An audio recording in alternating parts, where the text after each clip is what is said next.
Cancer आखिर है क्या? लोग जितना डरते हैं कैंसर से, क्या इतना डरना चाहिए? करीब 2000 प्रकार की कैंसर हमारी बॉडी में हो जाती है। बीमारियों के इस पूरे बड़े से समूह को हम एक बीमारी के नाम से जानते हैं, कैंसर है। उस समय था कि रेडिकल सर्जरी करो, फिर हमने रिकंस्ट्रक्शन सीखा कि जो निकाल दिया उसको बनाया जाए। उसके बाद आया कि मॉडिफाइड रेडिकल करो। अब प्रिसीजन मेडिसिन आ गई है कि स्टेम सेल थेरेपी देकर आप उसका बढ़त को वहीं का वहीं रोक सकते। सोने के समय सोएं, खाने के समय खाएं। खाने में क्या खाना है क्या नहीं खाना है वो सबसे बाहर हटे। फास्ट फूड्स तो बिल्कुल डेडली अगेंस्ट फास्ट फूड्स, वो बिल्कुल हमारे लिए they are very dangerous. Good health, good food, good sleep, good rest. आज हम उस बीमारी के बारे में बात करेंगे जिसका नाम सुनते ही लोगों के मन में डर आ जाता है, कैंसर। लेकिन कैंसर से डरने की ज़रूरत नहीं है। अगर उसको समझा जाए या फिर लोगों को शिक्षित किया जाए तो इसका इलाज भी संभव है और इससे बचा भी जा सकता है। तो ये सारे सवालों के जवाब के लिए आज हमारे साथ मौजूद हैं ऑन्कोलॉजिस्ट डॉक्टर सुखविंदर सिंह नैयर जी, जिनसे हम बात करेंगे कि आज के समय में क्या कैंसर का इलाज संभव है या फिर लोगों को जल्दी से जल्दी ठीक किया जा सकता है। ऐसे कई सवालों के जवाब जानेंगे क्योंकि ये एक रिसर्चर भी हैं। तो चलिए उनसे ही बात करते हैं। बहुत बहुत स्वागत है सर आपका। नमस्कार। सर, सबसे पहले तो मैं ये आपसे जानना चाहूंगी कि कैंसर आखिर है क्या? लोग जितना डरते हैं कैंसर से, क्या इतना डरना चाहिए? देखिए, कैंसर एक ऐसी बीमारी है, एक हमारे शरीर की एक ऐसी प्रक्रिया है कि जो हमारे जीने से जुड़ी हुई है। अगर हम जीवित हैं तो कैंसर हो सकता है। पूरी पूरी सृष्टि में, ब्रह्मांड में अगर हम जाते हैं तो एकमात्र प्राणी शार्क मछली एक तरह की आती है जिसके अंदर आज तक वैज्ञानिकों को कोई कैंसर नहीं मिला है। शरीर का कोई अंग ऐसा नहीं है कि जिसके अंदर कैंसर नहीं होता है। हमारा एक कॉर्निया को छोड़ दे तो हार्ट में भी कैंसर होता है, आँखों में भी कैंसर होता है। आँख के अलग अलग हिस्सों में अलग अलग प्रकार के कैंसर होते हैं।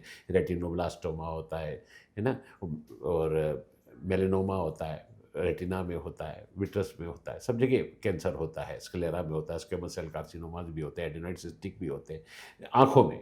हार्ट में भी ऐसे होते हैं, मैक्सॉइड टाइप के ट्यूमर्स हैं, वो भी सार्कोमास हैं जो हार्ट में भी होते हैं। लंग्स में बहुत कॉमन है।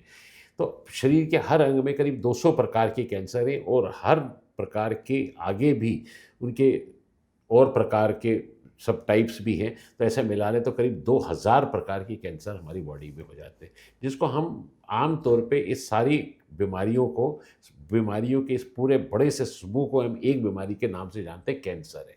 इसलिए कोई तो आपको लगेगा कि कोई लोग ठीक हो जाते, कोई बिल्कुल ठीक नहीं होते।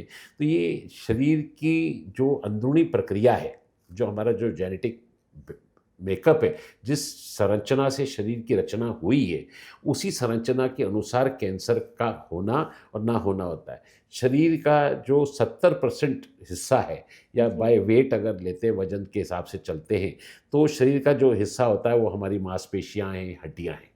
और आपको जानकर अच्छा होगा कि पूरे जितने अगर 100 कैंसर है तो उसमें से आधा भी कैंसर, 0.7% पूरे कैंसर्स का सिर्फ हड्डियों में या मसल्स में होता है। हड्डियों में भी बहुत कम कैंसर होता है। एक ऑस्टियोसार्कोमा है, एक कंड्रोमा है, कंड्रोसार्कोमा है, ये वाले कैंसर होते हैं और ये बड़ी यंग एज में हो जाते हैं। ऑस्टियोसार्कोमा ओल्ड एज में होता ही नहीं है। जी। 20-21 साल तक हो गया तो हो गया, नहीं हुआ तो फिर कभी भी ऑस्टियोसार, और बहुत जानलेवा कैंसर है, बहुत ख़राब कैंसर हड्डी का।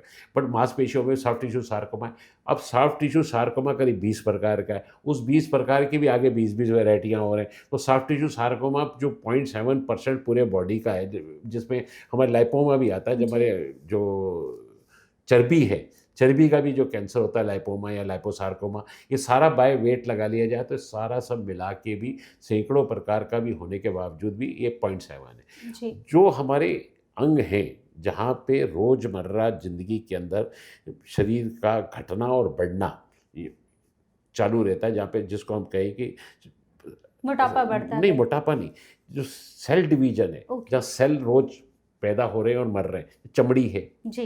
रोज चमड़ी के अंदर अगर आप 3 दिन धूप में रहिए तो काली हो जाएगी, 2 दिन आप बैठिए तो आपका निकल जाएगा, तो चमड़ी फिर अंदर से फिर निकली हुई निकलेगी ना। मुंह पे भी लोग करते हैं फेशियल, किस लिए करते हैं कि मुंह चमक, अंदर से चमक जाएगा। वो ऊपर की जो मरी हुई चमड़ी है, खराब हो गई है, उसको हम निकाल देते हैं, अंदर से आपकी वापस वैसी चमड़ी आए।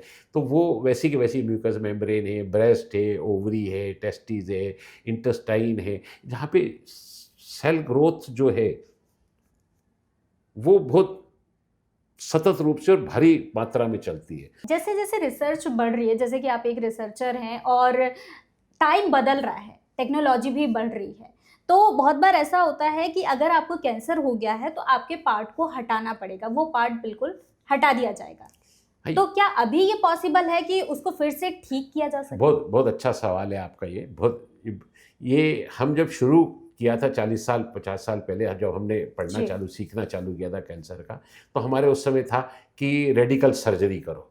जी। रेडिकल सर्जरी मतलब पूरा एंड ब्लॉक सर्जरी करो, उस ऑर्गन को भी निकालो, उसका जो ड्रेनेज एरिया है उसको भी निकालो और पूरे हिस्से को निकाल दो और उसको फिर हमने रिकंस्ट्रक्शन सीखा कि जो निकाल दिया उसको बनाया जाए, वो हमने सीखा। उसके बाद आया कि मॉडिफाइड रेडिकल करो, कि रेडिकल से और मॉडिफाइड करने से, कम करने से भी नतीजे वही आ रहे हैं, ओवरऑल सर्वाइवल डिफरेंस नहीं आया। उसके बाद आ गया कि आप कंजर्वेटिव सर्जरी करो, सर्जरी ज़्यादा बड़ी मत करो, जितना एरिया में जितना हिस्सा चाहिए उतने हिस्से को निकालो, उससे ड्रेनेज एरिया को साथ में निकाल दो। और अब ये आ गया है कि अगर आप ये नहीं भी करोगे तो अब प्रिसीजन मेडिसिन आ गई है कि स्टेम सेल थेरेपी देकर आप उसको, उसका बढ़त को वहीं का वहीं रोक सकते हो। तो उसके अंदर ये करते हैं कि ऑटोलॉगस स्टेम सेल थेरेपी भी आ गई, तो वो उसी के अंदर कैंसर को भी हमने जेनेटिक उसमें गए तो उसमें पता लगा कि उसका रिसेप्टर स्टडीज़ है, जो भी जेनेटिक रिसेप्टर्स हैं, जो प्रोटीन्स हैं जो सेल के अंदर हैं, जो ब्रेस्ट सेल के अंदर, बिकॉज वो हार्मोन डिपेंडेंट है, तो estrogen receptor, progesterone receptor, Ki-67, human epidermal receptors जो हमने निकाले, वो HER2 पॉजिटिव जो निकाला, तो उसके अंदर आया कि HER2 पॉजिटिव के अंदर अगर वो रिसेप्टर है तो उसका एंटी रिसेप्टर ड्रग दे दे, तो हर्सेप्टिन करके ड्रग आई, उस ड्रग से हमने इलाज चालू किया, तो उस स्टेज 4 वाले कैंसर्स में भी 6-6 साल 8-8 साल लोग जीने लग गए। तो ओवरऑल सर्वाइवल हमारा डिफरेंस आया जैसे जैसे हम मॉलिक्यूलर लेवल पे गए, प्रिसीजन्स पे गए, तो जेनेटिक मार्कर्स पे गए, वो जेनेटिक प्रोफाइलिंग में कैंसर की, जैसे बॉडी की हमारी जेनेटिक प्रोफाइलिंग है, उसी तरीके से कैंसर के सेल की भी हमने प्रोफाइलिंग चालू करी। कौन से पैरामीटर्स पॉजिटिव हैं, अगर ALK है या हमारा केरास है, ऐसे रिसेप्टर्स जो हमने करे कोलोन कैंसर के लिए, इसके लिए, गैस्ट्रिक कैंसर के लिए। तो अभी गैस्ट्रिक कैंसर का HER2 आ गया, गैस्ट्रिक कैंसर में भी वो HER2 काम कर रहा है जो ब्रेस्ट के अंदर कर रहा था, तो वही दवाई वहाँ पे भी काम कर रही है। तो इस तरीके से हमने उसको गए, तो वो हमारा डेवलपमेंट हुआ। उसके डेवलपमेंट के बाद में अब ये डेवलपमेंट हुआ कि अगर हम सेल स्पेसिफिक, वो एक टारगेट स्पेसिफिक हम पता लगा लेते हैं, उसी टारगेट में उसी को चेक पॉइंट इनिबिटर दे दें, या है ना EGFR दे दें, तो वो एंटी EGFR ड्रग्स देते हैं। जेफ्टिनेब आ गई गोली, उस जेफ्टिनेब ने, उसका एल्ट्रोनेब आ गई, इनके आगे जनरेशन आती चली जा रही हैं। अब ये इनिबिटर्स हैं जो जिस पॉइंट से सेल ग्रोथ को जो बढ़ा रही है, प्रोटीन जो जीन उसको बढ़ा रही है, आप उसको रोक दो। सर मैं आपसे ये जानना चाहूँगी कि 38 इयर्स हो गए हैं आपको इस फील्ड में, और तब में और अब में टेक्नोलॉजी में क्या डिफरेंस देखने को मिल रहा है आपको? उतना ही फर्क मिल रहा है कि जो बैलगाड़ी से चालू कर हम रॉकेट साइंस पे आ गए, इतना फर्क आ गया कैंसर के अंदर, इतना फर्क आया है। हम बिना बहुत बड़े बड़े ऑपरेशन करें, अब छोटे से छोटा कर रहे हैं। अब इच्छा ये हो रही है कि ऑपरेशन बंद कर सिर्फ इससे कैसे ठीक किया जा सकता है, एक इंजेक्शन लगाओ, एक गोली खिलाओ और कैंसर ठीक कर लो। ये स्टेज मेरे मरने के पहले आ जाएगी। बिल्कुल सर। सर जो कैंसर से जूझ रहे हैं, जिनको ऑलरेडी कैंसर है, या फिर हमारे जो यूथ हैं, उनको आप क्या संदेश देना चाहेंगे? मैं ये देना चाहते, देखिए ये कैंसर, हार्ट, डायबिटीज, ये सारी हमारी लाइफस्टाइल डिजीजेस है। इनको हम कम से कम, इसमें जब तम्बाकू ही बंद कर दे तो 40% कैंसर खत्म हो जाए। बिल्कुल। ये जो यंग माइंड से, जो फॉर्मेटिव माइंड से, जो फॉर्मेटिव लाइफ की स्टेज है, 15 ईयर टू 20, 22, 23, 25 ईयर्स वाली जो एज है, इसके अंदर बॉडी के, जैसे कैल्शियम ही अगर आपने 25 तक डिपॉजिट कर लिया बोन्स के अंदर, तो हो गया, वो आपकी FD है जिसके ऊपर आप उसके ब्याज से पूरी ज़िंदगी आपका कैल्शियम मेटाबॉलिज्म चलेगा। वैसे ही पूरी बॉडी के अंदर पूरा हार्मोन्स हैं, जिनका रेगुलेशन है, जिनका बायोरिदम है, जिनका बायो क्लॉकिंग है, वो सारा का सारा हम चेंज करते चले जा रहे हैं कि जब हमको सोना चाहिए तब हम जाग रहे हैं, जब हमको जागना चाहिए तब हम सो रहे हैं। एक ये है। दूसरा है फूड हैबिट, जैसा आहार वैसा विचार और वैसा संसार। तो वो उसको हमको कहीं समझना पड़ेगा। सोने के समय सोएं, खाने के समय खाएँ, खाने में क्या खाना है, क्या नहीं खाना है, वो सबसे बाहर हटें। फ़ास्ट फूड्स तो बिल्कुल, I am deadly against fast foods. वो बिल्कुल हमारे लिए दे आर वेरी डेंजरस। उनके प्रिजर्वेटिव्स हैं, ये है, वो है, बहुत सारी चीज़ें हैं, बहुत सारे वो आते हैं, वो सबको छोड़ दें। वो डिटेल्स में नहीं जाते अपन, बट वो उनको छोड़ दें, रोज़ का अच्छा खाना खाएँ।